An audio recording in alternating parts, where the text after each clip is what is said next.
Hai teman pintar, Kementerian Badan Usaha Milik Negara atau BUMN memulai uji coba penerapan Sistem Compressed Work Schedule atau CWS atau kerja 4 hari dalam seminggu. Uji coba ini dilakukan selama 3 bulan ke depan, yaitu hingga 10 September 2024. Lalu bagaimana jika sistem kerja ini diterapkan di seluruh bidang pekerjaan yang ada di Indonesia? Apakah ini akan bermanfaat atau malah merugikan negara? Mari kita bahas lebih dalam.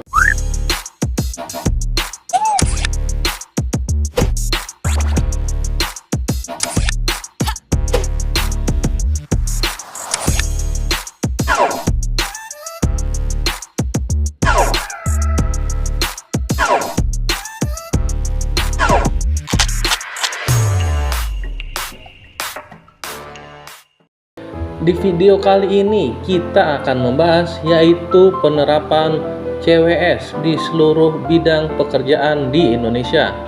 CWS atau jadwal kerja padat merupakan sistem kerja yang memungkinkan karyawan bekerja lebih banyak dalam waktu yang lebih singkat. Umumnya 4 hari kerja selama 9-10 jam per hari.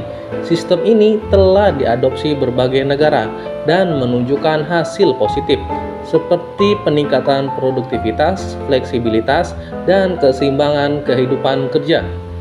Sebuah awal yang menjanjikan di Indonesia, penerapan CWS telah dimulai di beberapa BUMN dengan hasil yang beragam. Yang pertama, PT Telkom menjadi pionir penerapan CWS sejak tahun 2021 dan menorehkan hasil positif dalam peningkatan produktivitas dan fleksibilitas kerja. Yang kedua, PT Bank Mandiri menerapkan CWS secara terbatas untuk pilot project di beberapa cabang dengan hasil yang masih dalam tahap evaluasi. Yang ketiga, PT Pertamina masih dalam tahap diskusi untuk menerapkan CWS dengan mempertimbangkan berbagai aspek seperti budaya kerja dan kebutuhan operasional. Penerapan CWS di seluruh bidang pekerjaan di Indonesia bisa memiliki potensi manfaat yang luar biasa. Antara lain yang pertama, meningkatkan produktivitas. CWS mendorong karyawan untuk fokus dan menyelesaikan pekerjaan lebih cepat dalam waktu yang lebih singkat. Yang kedua, meningkatkan fleksibilitas.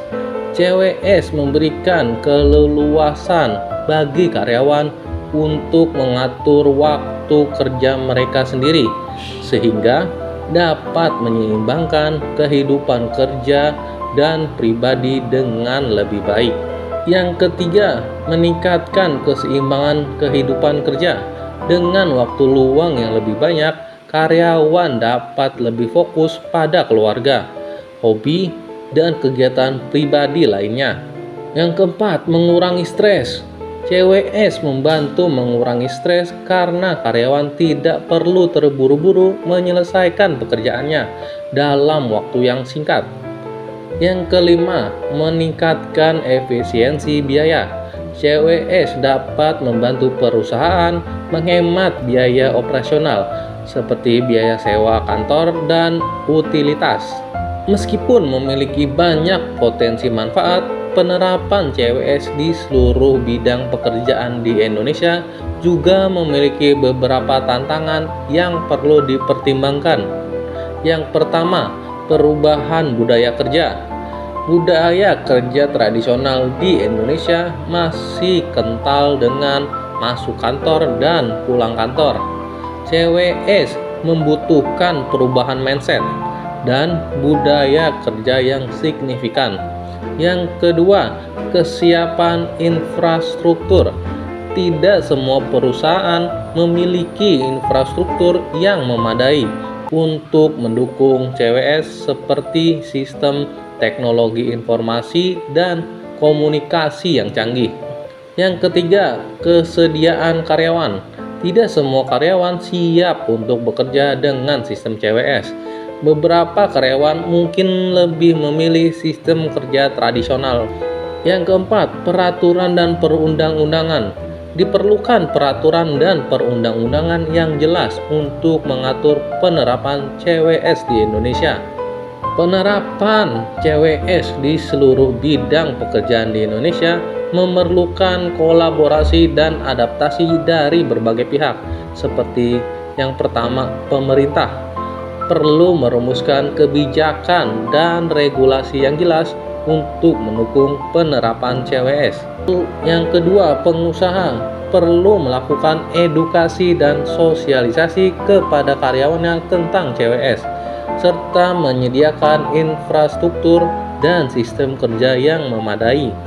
Yang ketiga, serikat pekerja perlu dilibatkan dalam proses pengambilan keputusan terkait penerapan CWS untuk memastikan hak dan kepentingan pekerja terlindungi. Yang keempat, karyawan perlu memiliki keterbukaan dan kemauan untuk beradaptasi dengan sistem kerja yang baru. Berikut ini adalah beberapa contoh negara yang sudah menjalankan Compressed Work Schedule atau CWS. Yang pertama, Islandia. Islandia terkenal dengan jam kerja yang pendek, yaitu 35 jam per minggu. CWS di Islandia memungkinkan karyawannya untuk bekerja 4 hari seminggu dengan jam kerja yang lebih panjang, sehingga mereka memiliki lebih banyak waktu luang untuk keluarga dan aktivitas lainnya. Yang kedua, Belgia. Di Belgia, karyawan diizinkan untuk bekerja 38 jam per minggu, tetapi mereka dapat memilih untuk bekerja 4 hari dalam seminggu dengan jam kerja yang lebih panjang. CWS ini telah terbukti meningkatkan produktivitas dan kesejahteraan karyawan. Yang ketiga, Selandia Baru. Selandia Baru juga memiliki jam kerja yang relatif pendek, yaitu 37,5 jam per minggu. Beberapa perusahaan di Selandia Baru menawarkan CWS yang memungkinkan karyawan untuk bekerja 4 hari dalam seminggu dengan waktu jam kerja yang lebih panjang. Yang keempat, Jepang. Di Jepang, CWS dikenal sebagai Premium Friday, di mana karyawan diizinkan untuk pulang lebih awal pada hari Jumat. CWS ini bertujuan untuk meningkatkan keseimbangan kehidupan kerja dan mengurangi stres karyawan. Yang kelima, Amerika Serikat.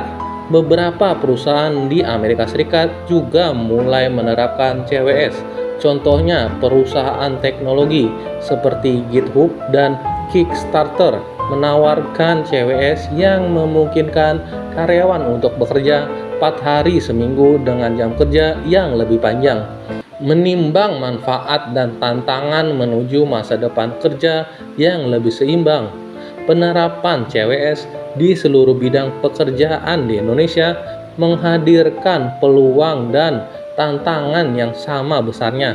Manfaatnya seperti peningkatan produktivitas, fleksibilitas, dan keseimbangan kehidupan kerja patut diperjuangkan.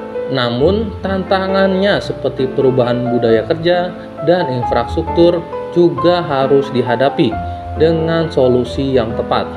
Dengan kolaborasi dan adaptasi dari semua pihak, CWS berpotensi menjadi solusi inovatif untuk menciptakan masa depan kerja yang lebih seimbang, produktif, dan efektif.